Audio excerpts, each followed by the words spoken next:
Many of us are married to our jobs. We're married to our gadgets, and sometimes even married to our spouses. But how often are we engaged in the society around us? How often are we doing something with that affects us directly? How many of us even have time? Some people say that the bureaucracy is more of a bureaucracy. Maybe we just don't understand how to use the system to help us. Today we're going to talk about some real issues. We're going to see some real views, and we'll discuss some real stories. This is Real Talk. We've forgotten that there's a God that we have to answer. Dealing with people who reject truth. I'm wondering in my mind why life is so difficult for me. 340 million people who are suffering. Real stories. Here's a man who's responsible for almost 7 billion people. Real issues. How much does peer pressure actually exist? And real views. Gangs exist at every level. This is Real Talk. Assalamu alaikum, and peace be upon everybody that is listening and watching to this show. And even if you're not listening and watching the show, peace be upon you too. My name is Salam Bhatti, and we have a very exciting show from Real Talk USA. We have a very interesting panel before us. We are joined today by Amjad Khan, who is the National Director of Public Affairs for the Ahmadiyya Muslim community in America. Assalamu alaikum, welcome to the show. Wa alaikum assalam wa rahmatullah. Seated next to him, we have Musa Asad, who is the Local Director of Public Affairs for the state of Maryland. Assalamu alaikum, welcome to the show. Wa alaikum assalam wa rahmatullah. And last but definitely not least, we have Naseem Madhi, who is the Vice President and the missionary in charge of the Ahmadiyya Muslim community, United States of America. Assalamu alaikum, welcome to the show. Wa alaikum assalam, and thank you very much. Thank you. And we have a very vibrant and very youthful audience, and hopefully we're going to have a lot of questions and comments and really make this an engaging discussion. Now, before we discuss these views in our studio, let's see what the public thinks for our segment, Word on the Street.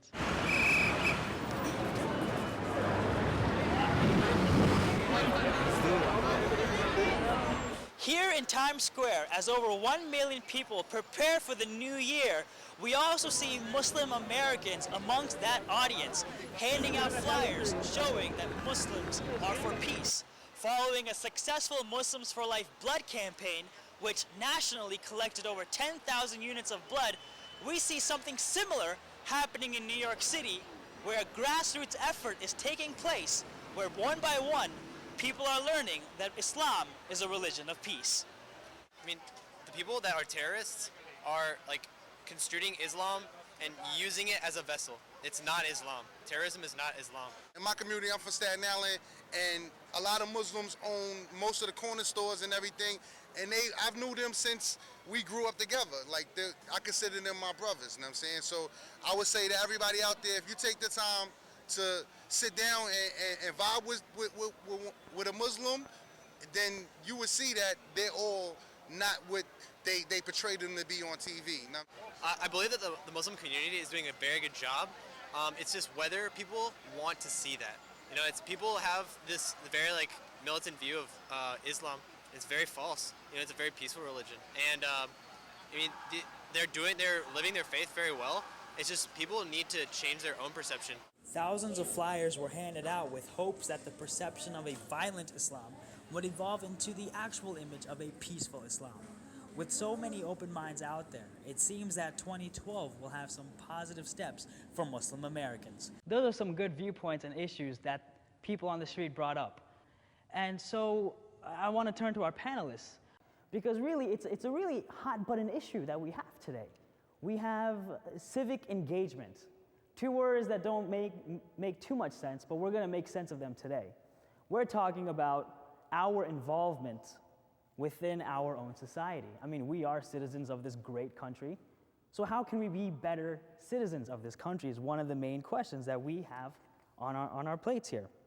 So really, Amjad, as the National Director of Public Affairs for the American Ahmadiyya Muslim Community Chapter, what's the biggest issue right now? Why do we even need a public affairs person? Well, it's a very good question. Public affairs work is quintessential, significant work for our community, especially today. the world events that are transpiring, that all of us are witnessing in the airwaves, in the media, we are seeing real change, and we are seeing that Islam and aspects of Islam are now becoming central to the American public discourse. As Muslims, and especially as Ahmadi Muslims, we must engage in our society so that we educate our leaders, our lawmakers, as to what Islam, the true Islam, stands for, and how we want to participate in this process to effectuate real change and a positive change for society. Okay, that's interesting because that's on a national level, and you have this really broad thing that you're doing. Now, Musa, you're the state of Maryland's director for the Ahmadiyya Muslim community. What do you see that's a little different from what Amjad is tasked with? Jazakallah, thanks for the question. I think, first of all, we're in Maryland, which is outside of D.C., and so inevitably we have to tackle and see and deal with many of the issues that Amjad Khan Sahib has mentioned. But also, we have to deal with the fact that we're in the state of Maryland or the county of Howard County or Montgomery County and so forth. What are the local issues?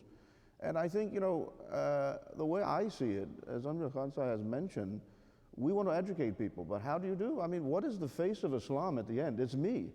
It's Amjad Khan Sahib. It's Imam Sahib. It's you, everyone in the audience. That is the face of Islam. So if we can, at a neighborly level or at a community level, get engaged, help people with what they need, what are their interests, in a positive way, we influence the hearts and minds of our neighbors, our friends in this society, in this country of the United States of America, and that is then their definition of Islam and Ahmadiyya. And so that's very interesting. We've had national, we've had local. Now we're going to go a little international with Imam Sahib. Imam Sahib, you were formerly from Canada. You did a lot of things in Canada. Dare I say you were revolutionary in Canada. Now you've come here to America. What do you see, what do you foresee for America based on what you did in Canada? I think not only in America, but the whole world is waiting for us that we engage with them and convey the message of Islam and the peaceful Islam. And because a handful of clerics have, snatched the banner of Islam and they have become the representative of Muslims. So we have to engage ourselves at all levels, at the county level, at the state level, at the national level, and then international level, to tell people that Islam means peace and not terrorism. So this is, in reality, the conveying of the message of Islam, conveying the message of Hazrat Muhammad Mustafa Sallallahu Alaihi Wasallam, interpreted by the promised Messiah Alayhi Salam in this time and age. So now, Musa, you are in the state of Maryland, and recently in Washington, D.C., Representative King held these hearings of radicalization of American Muslims. What, if anything, have you been able to see in regards to this? What do you think is going to come about it? And to the audience as well, I mean, this is something that's affecting each and every one of you as well, because if there is an attack, quote unquote, on Muslims, well, whatever your religion, there could be a slippery slope. We could all be affected eventually. So how can you, as the local director of public affairs, do something about this? Well, I think we live in the United States of America as a free society. As many of us know, the Constitution of the United States of America supports in its documentation and in practice the notion of free speech, free debate, peaceful protest, etc. And the idea that a congressional representative or a senator would hold hearings on Capitol Hill to discuss an issue of interest to this society is not necessarily in conflict. In fact, it's not in conflict at all with the Constitution of the United States, and we shouldn't have a problem with it. I mean, we're Americans at the end of the day. We benefit from the great Constitution of the United States. We benefit from free speech and the ability to protest and to assemble and to organize in a peaceful way. And I personally think, one will have to see as it plays out what kind of impact it has, but I personally think that it affords us a great opportunity to distinguish between those people who have, as Imam Sahib mentioned earlier, hijacked the name of Islam with this concept of radicalization and terrorism, and those of the mainstream and all of us who are peacefully practicing Islam and hopefully getting involved in society along the lines of what I mentioned earlier, and showing people that the face of Islam is not radicalization. There may be elements in the society. We have to deal with that, and that's what the hearings are about. Now, we've talked about things that we are obviously passionate about. Now, to the audience, what in your local areas are you passionate about? And what have you even taken that passion further and addressed it with a local, council member? Well, in my community, I've adopted a road, and we've been cleaning that road for a couple of years now, and I've been able to meet some of the people in that community. And I remember once I was walking, just cleaning the road, and a lady was pushing her baby in a stroller and said, "Oh, thank you so much. We appreciate what you're doing out here." And I was really taken aback by that, because I never expect, people to actually pay attention. It's just something I do out of service, but that was really profound. So I'd like to take that program, expand it out on the state level if possible. You see what Huzur is saying? Huzur says that get everybody out, that they go and to their neighbors, to the people around them, to their libraries, to bus stop and metro stations, everywhere in the marketplace, and distribute the flyer, Muslims for peace, Muslim for loyalty. This will give you, first of all, the actual feel of the whole campaign which is going on all over the world, and secondly, it will also give you the confidence. So we should just follow what Huzur says, and Huzur says that let this young man get out and be confident about this, and then they will be asked questions. How you say that you are loyal, and then they will talk. So this is an excellent opportunity to improve our confidence, our comfort level, and get out, and we can talk to everybody. We can knock at the doors and convey our message, and also get involved with the civic authorities. We can go to the council chambers and say that we are here to give you the message of peace and loyalty. So I think this is an excellent opportunity that all of us, young and old, should get out and get involved. I think a lot of people, they might be apathetic because they don't think that they can do anything, that they might not be permitted to do anything. But Imam Sahib, many people might not know this, but you were actually involved in a protest quite some years ago in Canada. Could you please, talk to us about that a little bit? First of all, let me explain that normally we don't get out and have placards in our hands and protest. But in 1985, after the Ordinance 20 of 1984, Hazrat Khalifatul Masih Rabi Rahimahullah Ta'ala gave us the permission to have a protest in Ottawa, in the capital of Canada. And so we were, I think, about 1,500 people with the placards, men and women, children, and we this went. Was about Pakistan's blasphemy. Yes, Pakistan's laws against Ahmadis, and we went to the Parliament building and had a press conference, and then a lot of members of Parliament, they came with us, and then the whole procession went to the embassy of Pakistan, and those members of Parliament on our behalf went to the embassy and conveyed their displeasure on those laws. So this is not something which we can do every day. So everything has to be with the approval of Huzur and approval of Amirs of different countries. But this shows that sometime we can have this kind of protest, which we did, and this was all right. And this protest that you speak of, protesting is an interesting word. That word in the U.S. Jargon means that you're demonstrating against, some act, rallies, for example, what's happening in Wisconsin with all the union debate. But protesting does not always have to take the form of picketing or rallying. In fact, indeed, it's probably more beneficial to protest by working within with the people in government who actually can make the change. So we've made our own protest of the lack of the right to vote in Pakistan for our Ahmadis. They cannot vote. They don't have the free right to vote. So we went and engaged over 100 congressional leaders in 6 months to change that on the ground. That was our protest, one State Department official after the next. We worked within the system to create a change. That in its own way is a powerful protest. To the goals that Hazur has set for us, 50% of our local leadership we're trying to engage. That is a lofty goal, but it starts with the 70 chapters that we have, cultivating the relationships that Musa has talked about with the local mayors, all the way up to the federal level. And these are not individual efforts alone. This is as a Jama'at, working shoulder to shoulder with all departments, with all individuals, young and old, rolling up your sleeves on a daily basis, getting stuff done. That is the real protest that can create a meaningful, lasting change. Excellent points. Yes, from the audience. I just want to make a comment about the pamphlets that we were passing out. I remember that day that we did it. My uncle, he's the president of our local chapter, and he called my mom up like the night before, because we had school the next day, and he was like, Intisar, he's going to go to the metro station, he's going to be passing out the pamphlets. And I was like, sweet, I don't got to go to school. I was like, yes, I was excited.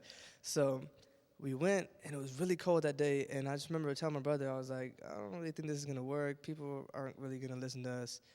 I don't think anybody's going to take these pamphlets. So, we get to the metro station, right? It's freezing cold, and I'm just, Muslims for loyalty, Muslims for loyalty. And, I was surprised at how many people were taking the pamphlets. Like, there were a lot of people taking the pamphlets. You got your dirty stares here and there, people who were like really didn't want to look at you or really listen to you. But there were a lot of people who were like, they were like, whoa. Yeah, they did one of those double takes. And actually, like, on my way home, I was like, this is worth it. And when we got into the subway, when we got into the train, there was actually a poster, that said Muslims for Peace on there. And I was like, I was really surprised with that. I didn't even know we did that. And I was like, whoa, that's crazy. And the fruits of your efforts. And person after person who was taking that message in D.C., I saw today. When I met 4 senators, each and every single senator's first comment was, we know the Muslims for Peace campaign of the Ahmadiyya Muslim community. These are U.S. senators. And that shows that, and this was just an individual effort you did, that magnified in 70 chapters creates the perception that we are not just moderates by name. We are moderates by deed.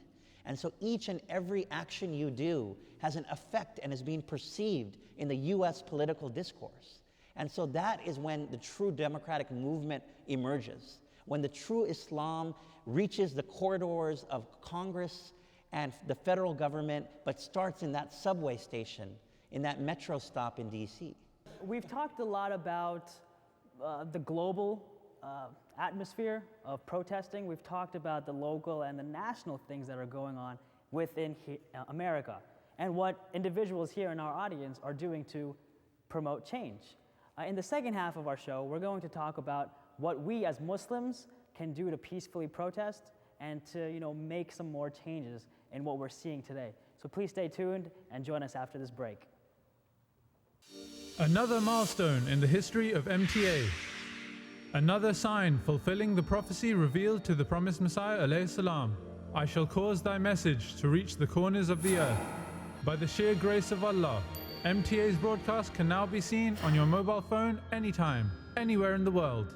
Watch MTA International wherever you are with our new mobile streaming service. Simply visit www.mta.tv on your iPad, iPhone, BlackBerry, or Android device and choose the stream of your choice.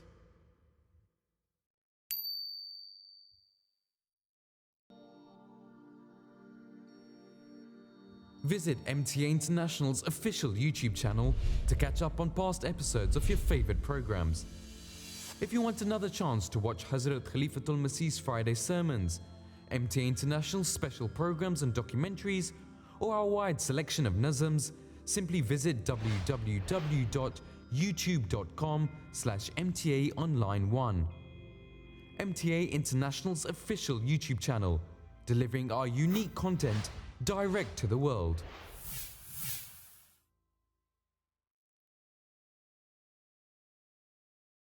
Welcome back to the show.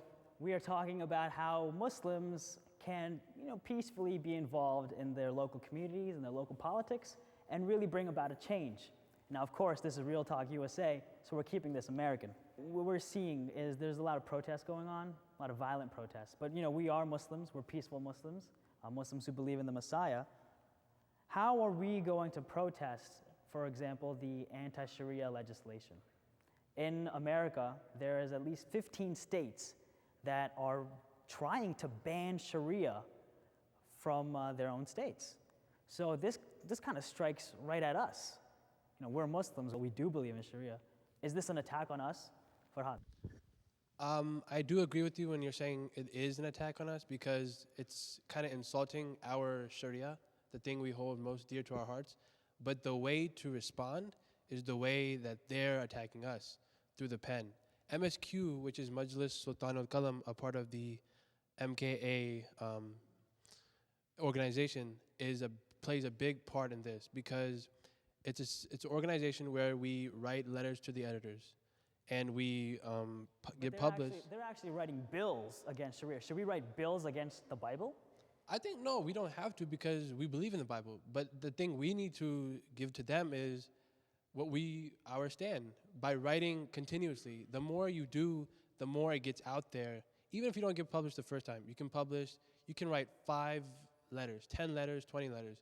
The more you write, the more chance of you getting published and the more you get noticed. If you keep doing it and you're consistent, your chance of getting out there grows and your confidence level, your desire to do it even grows even more. So the more you do it, I think just stepping up on the plate, taking your shot at what you need to do. Like the time for us to do this is here. So we need to take up our turn, our opportunity, and just start doing it and then keep doing it. And there's a question in the back or a comment? I think the question that you specifically pose related to the King Commission, I think what Farhad just mentioned is a very good point that we need to write on in print and as well as electronic media. But at the same time, I think it's grassroots efforts at the local level where our congressmen in each constituency in the United States should, as an Ahmadi, we should tell them what actual Islam is so they would know when certain things like bills are being passed, they will oppose to it. And I think in related to that, I'd just like to quickly mention about Sheila Lee Jackson, where in her constituency, a lot of Ahmadis did work, and she is very well aware of our Jama'at and where we stand at. And she actually did made that point in the commission over there about just singling out Muslims. People fear what they don't understand. In this country in particular, states are passing legislation based on sheer ignorance. You can't legislate hate. So what you do is you question the premise. What is Sharia? And you ask them and probe specifically, what does that mean to them? And when you probe, they inevitably have a skewed understanding of a concept based on what's happening abroad. When I knocked on a door, I'll give you a concrete example. I knocked on a door and I said, we are Muslims who are loyal. And the response is, well, you want to impose Sharia law. I said, Islam does not stand for, Islam stands for a separation of mosque and state. That's consistent with Islam. Sharia can't exist in the United States. Sharia, true Sharia, which means the idea of life-giving water, a path to life-giving water. The idea of Islamic law has preconditions. And the first condition is you have to have absolute justice and human rights for everyone. If in a society that's built upon discrimination, you want to impose through Sharia law hate, that's inconsistent with Islam. So you question the premise, and that makes them on the defensive, and they realize they are actually imposing laws that have no merit in fact. It's just a waste of time. I will not protest against this because I'm in favor of this ban. Yes, I am in favor of this ban because they are banning the Sharia of mullahs. They have presented a horrible picture of Islamic Sharia, and they are banning that Sharia. They are not banning the Sharia of Prophet Muhammad sallallahu alaihi wasallam or the Sharia of the Holy Quran. So why should we be bothered about it? It is nonsensical that 2-3 million Muslims will impose the Sharia law on 300 million Americans. This is nonsensical idea. This is a political stunt which is also against President Obama, that he is a Muslim, and now there is a conspiracy going on that he will bring the Muslim law and Islamic Sharia will be imposed.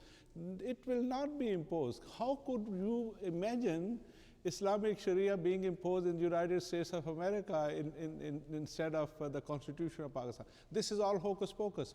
Don't be worried. Ignore it altogether. This is all nonsense. No, Imam, so that's a great point that he's against it. We have some comments. Wait, please wait for the microphone. Assalamu alaikum. Can you please define Islamic Sharia? What is the exact definition? The word Sharia in Arabic is a path, and that is the path given by the Holy Quran, by the practice and tradition of Prophet Muhammad sallallahu alaihi wasallam, that what to do in our day-to-day life. It could be our daily prayers, it could be how we eat and how we meet and how we greet and all these kind of things. It also contains the punishments, it also contains the legal side of it, Islamic State, etc., etc. I give you an example, and that is perhaps very good for Christians to understand. When you talk to the Christians, you can say that Saint Paul once said that Jesus has come to deliver us from the curse of law. Can you imagine that Saint Paul could talk of the law of God a curse? What did he mean? He meant was that the law given by God to Moses was interpreted in such a way that it became a curse. And Jesus came to deliver us. Now the same thing has happened, that the beautiful Sharia, the beautiful teaching of the Holy Quran is interpreted in such a way that it shows that as if Islam is a horrible religion. Islam teaches, killing of every non-Muslim. Get out and kill all the Christians and Jews and non-Muslims. This is wrong. So we will say that all these people are afraid of that Sharia, which is the Sharia of Mullah, but not that beautiful Sharia, which is the Sharia of Prophet Muhammad sallallahu alaihi wasallam. Excellent. And we had a comment question. So Imam Sahib, just to sort of follow up on that, one of the concerns that people in Texas or Arkansas or in the South have, they deal with family law arbitration tribunals. So just like we have qaza, and if we have a dispute between a husband and a wife, and that goes to the qaza board, and the qazi decides that based on principles of Islamic jurisprudence, that is being interpreted or used. I mean, there's actually there are specific people. There's some such tribunal in Texas, and that has sort of the Republicans have been using it. So if they, at what point then do we say that you are being reasonable, and now you have started to become unreasonable? Thank you for this excellent question, and you are a lawyer by profession, and you understand that under arbitration law, anybody can say that we will settle these civil matters. You are not talking of criminal matters, civil matters, and that will be through adjudication or arbitration, and they write an agreement that whatever will be decided, will abide by it.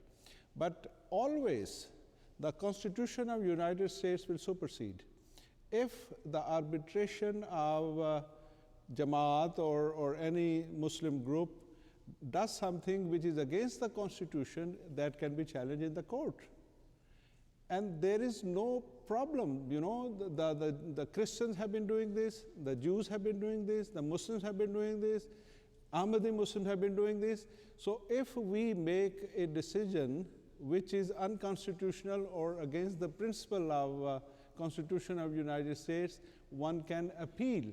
So if there is a fear that Muslims will make a decision in, in matrimonial affairs, for example, and the women will be wronged or something of this sort, that woman can go to court and say that, my right is not, taken care of, so I will take help from the legal system. And two follow-up points on that, just legally. One is the Jewish tradition in America has Beth Din, the idea of rabbinical court. So rabbinical law is applied to certain limited civil family disputes, and that's been going on for a long time, for many decades. And in the UK, the court system was so successful in the Islamic court system that even the Archbishop of Canterbury had praised that system. He got a lot of grief for it. But the idea is there's a hysteria that somehow a private dispute will somehow permeate the legal system. So we have the Bed-Din courts, we have religious arbitration courts, and that's not a problem.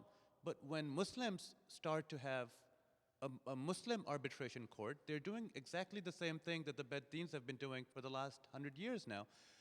You see people like Pamela Geller and people in Texas starting to raise this alarm in the media that, Sharia is going to come. Now, at what point do you say, and people are going to be swayed by this.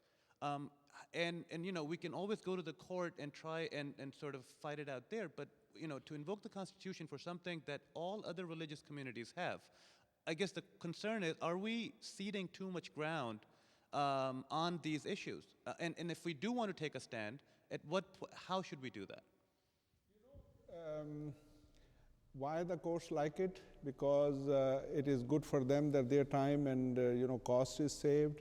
It is good for the followers of a religion that they feel comfortable. The women, for example, for our faith would feel much comfortable in front of a qazi instead of going to a court. They will save the legal costs, etc., etc.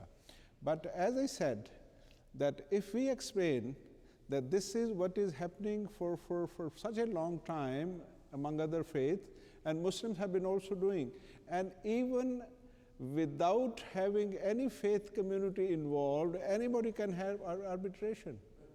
Let's say that we have said that, and they say, you know what? You're not Jews, you're not Christians, you're not Hindus, you're Muslims, right? And we're not going to allow you to have this. What do we do then? So we can say that if others are allowed, why are we not allowed?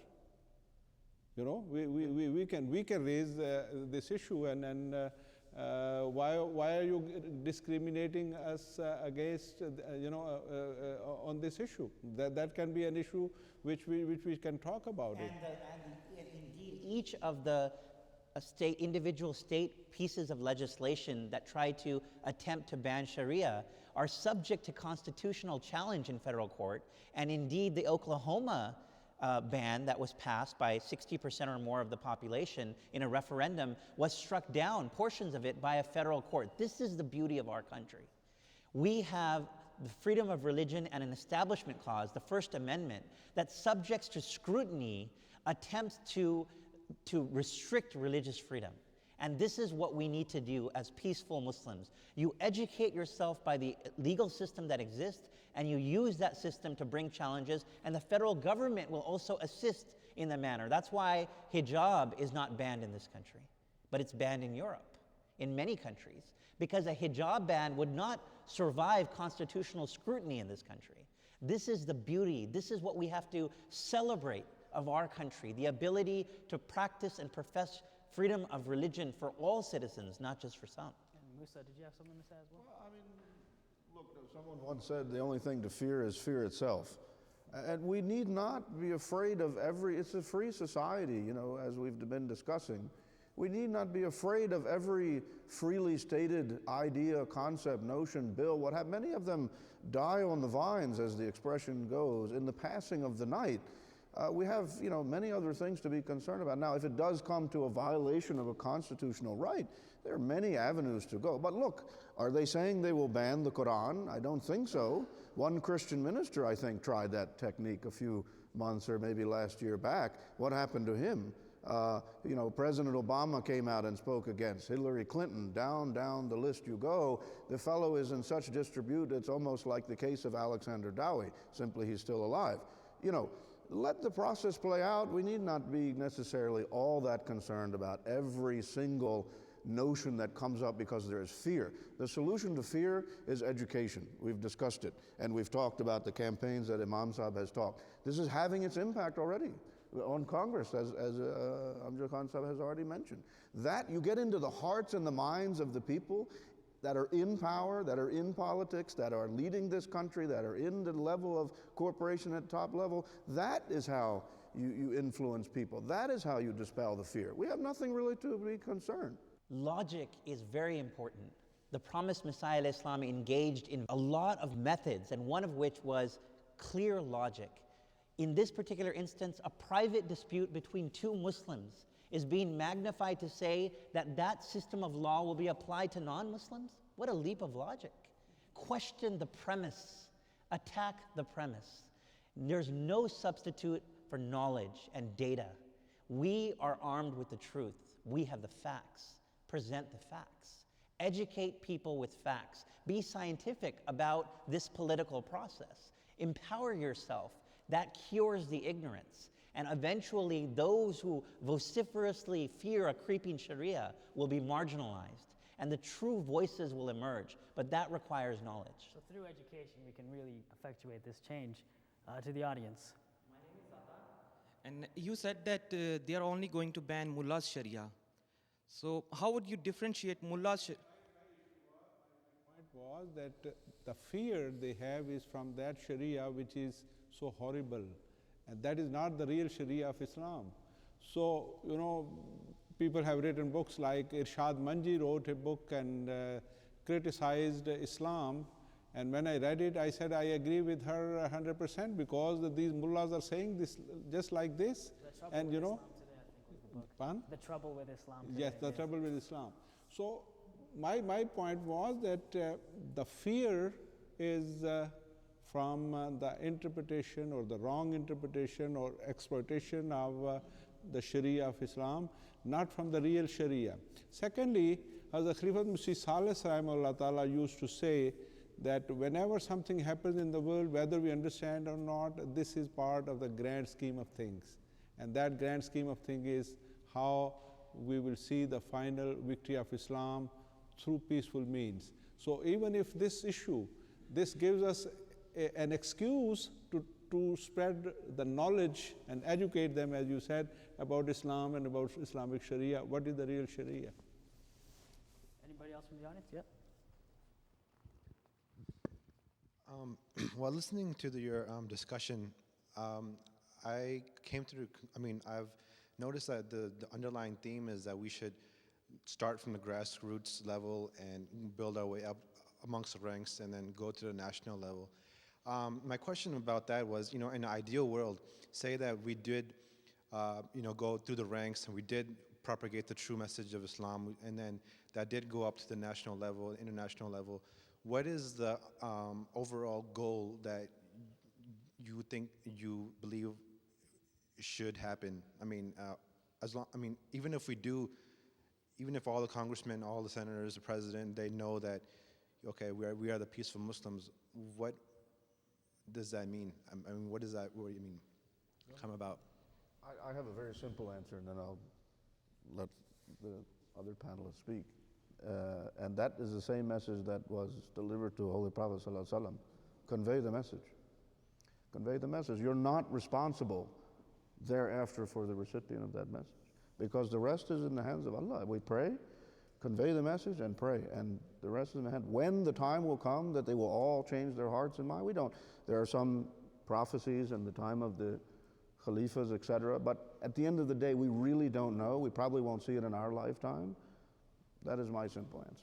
To stop extremism at its root, Ahmadiyya is rescuing Islam from the clutches of militancy. And it was Mirza Ghulam Ahmad, the promised Messiah al-Islam, who came to usher in a renaissance, an Islamic renaissance, to resurrect the true peaceful and tolerant teachings of the Prophet. Those examples and those teachings are not being practiced by Muslims in the world. We as Ahmadis need to reintroduce and revitalize those teachings leader by leader. And it doesn't mean that you have to start in the grassroots and not work your way nationally. We are working nationally as we are working locally. We are on the table in the hearings. We testify in Congress. Just this past month, we've testified in Congress. We've met dozens of US senators. We've been on media outlets. We've written hundreds of letters and op-eds. We've distributed hundreds and thousands of pamphlets in 1 month. And this is creating the impression that there is a community out there that doesn't apologize for the behavior of Muslims, that doesn't resort to aggression, but that resurrects Islam's true teachings and presents Islam for what it is and what it has been, and calls out the teachings that have been lost. When we get out and distribute these flyers and get involved, our youth are also getting this confirmation that it's just not the talk. We believe in this, and we are not only believing in this, but we are also conveying this message to the non-Muslim. At the same time, we are also encouraging non-Ahmadi Muslims to come and join us in this endeavor, because they also are worried about their youth. Those youth are being attacked by the mullahs from outside through internet. What's their reaction to that offer? Previously, they always said was that Ahmadis are not even Muslims, so why to bother? Now they are not saying this. They are worried, and they also feel cornered. Actually, Amjad got a message from a senior official of non-Ahmadi Muslim that stop this loyalty campaign. This is going to hurt the interests of Muslims. And he said, you just convince us. Why should we? And she also said that this loyalty campaign is being discussed in every mosque of United States.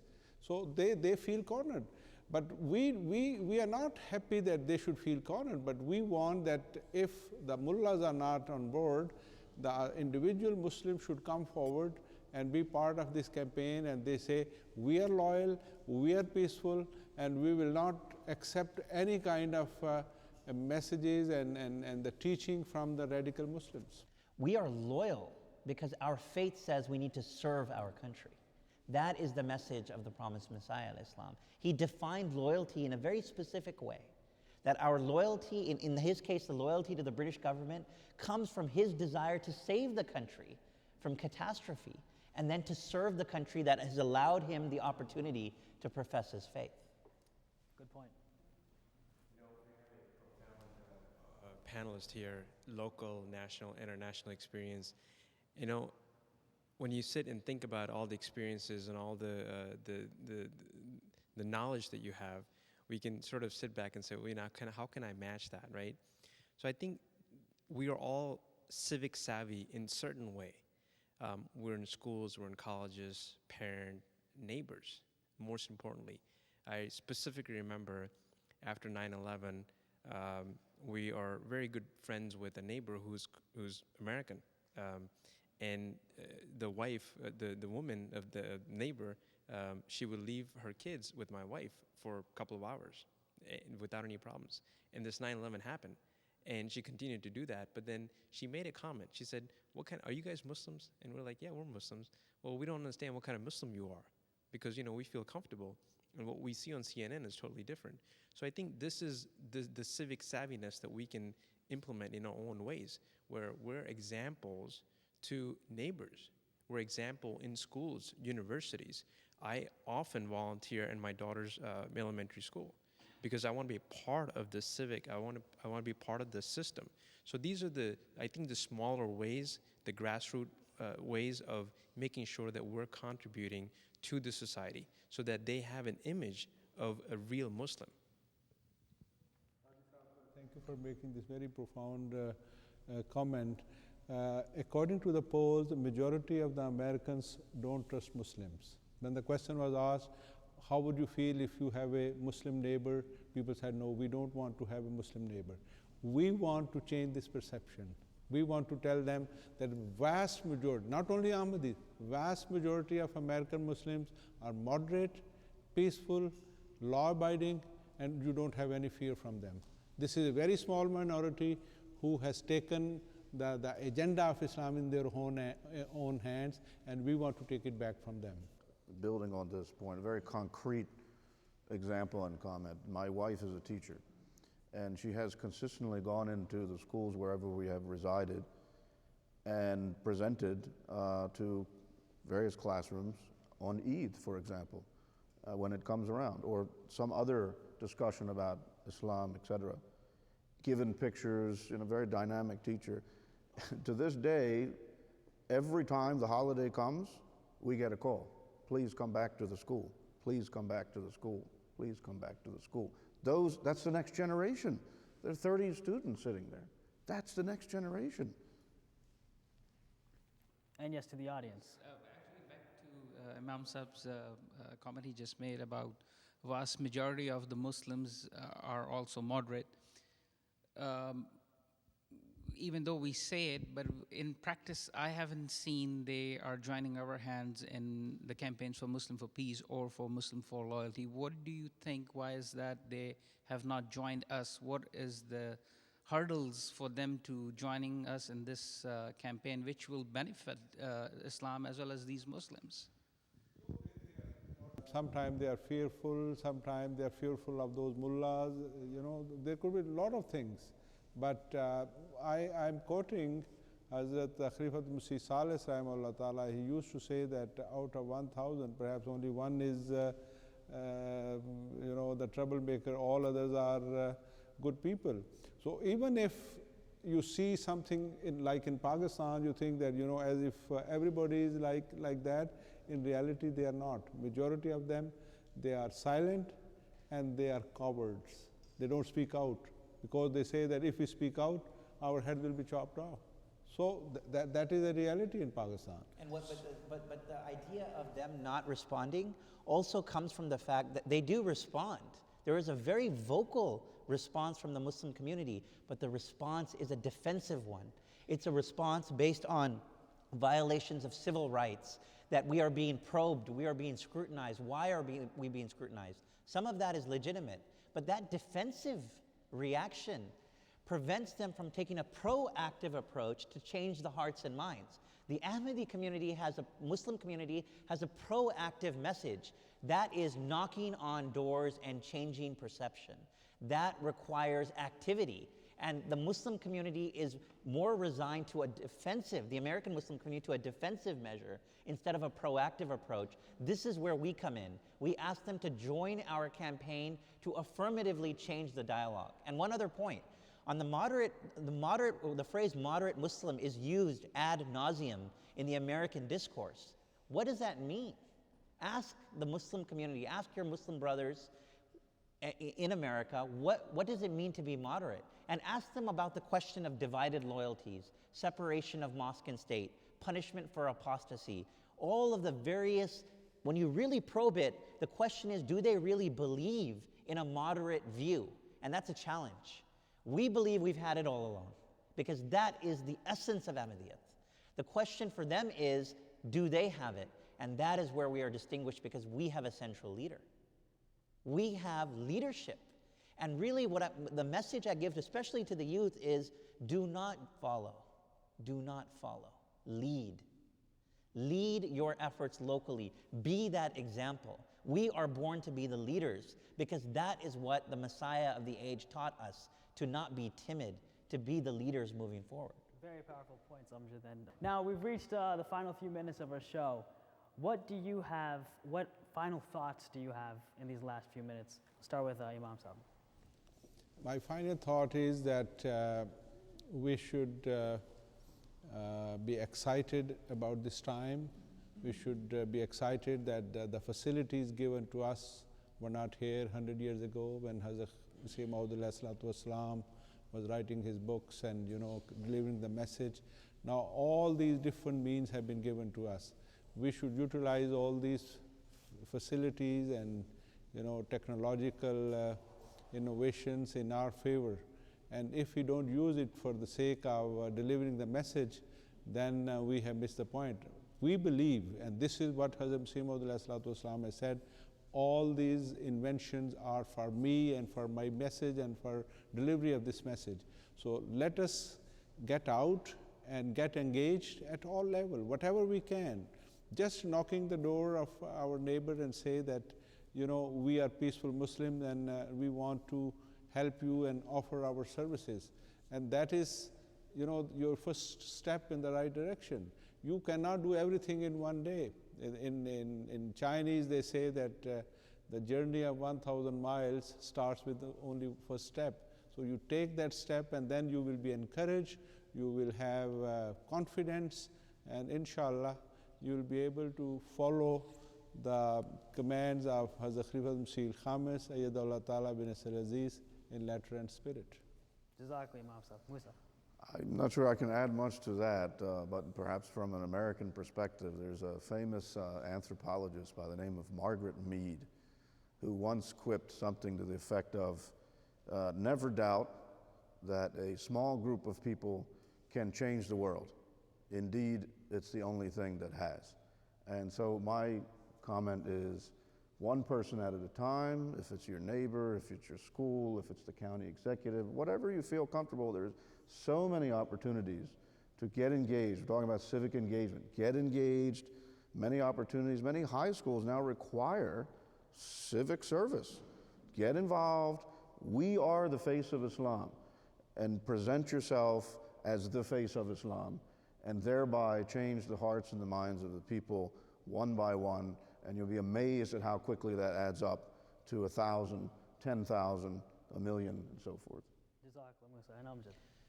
You know, over 100 years ago, one man who was in a village in Qadian every day wrote 30 letters on average.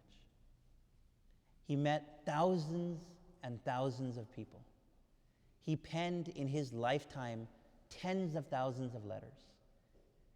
He, as one man, with no Facebook or Twitter or any social network, but with an inkwell and the passion and prayer, initiated a revolution in the world, and he was one man. We are tens of millions of Ahmadi Muslims in the world. We have an obligation to approach our work with the same passion, not once a year, not once a quarter, not once a month, not once a week, every day. This is our life, this is our mission. And especially this year, when in 2010, 99 Ahmadi Muslims were killed in Pakistan. When 3 Ahmadi Muslims were brutally beaten to death in Indonesia, when religious freedom is being eroded in the rest of the world, and Ahmadis are forced to live a quiet existence, yet we, in America, with all the freedoms, with all the technology, with all the time, are sitting, we're not moving.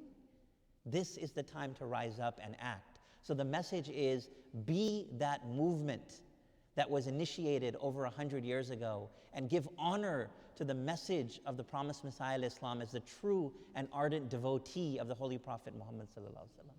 Jazakallah, Amjad. And really, to follow up on that, there's very little to say.